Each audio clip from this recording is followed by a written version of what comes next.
Welcome back. One final point before we go. First, we had transgender. Men who identify as women, women who identify as men. They claim, the opposite gender of their birth gender because they feel they are trapped inside the wrong body. As a society, we accepted this.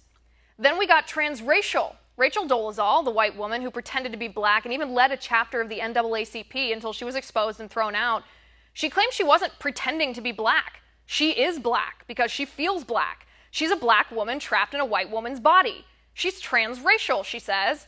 As a society, we accepted this for the most part, except some liberals who claimed transracial is a thing, but Rachel Dolezal doesn't qualify because she's an imposter and a liar, and imposters and liars aren't entitled to their feelings or their identity. There's more. After transgender and transracial, we got transabled. Yeah, this one's really messed up. Physically healthy people who feel they should have been born disabled. A man in Great Britain cut off his arm because he felt like an amputee. A woman in North Carolina poured drain cleaner in her eyes because she felt blind. Transgender, transracial, transabled. Guess what's next? A grown man posting an ad on Craigslist wanting a nanny because he identifies as a baby. You can't make this stuff up. Ridiculous? Perhaps, but who's to say anymore if that's how he feels? If a man can be a woman because he feels like one, if a white person can be a black person because she feels like one, if a healthy person can mutilate herself because she feels disabled, if a grown man can be a baby because he feels infantile, where does this end? Can a child be an adult because she feels like a grown-up? Can a teenager buy alcohol because he identifies as over 21 years of age?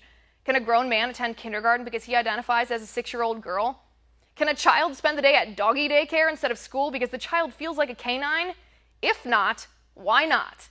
If a kid can be transgender because he feels like a girl, who are we to tell a child he must attend school or obey his parents or refuse him a beer when he orders one?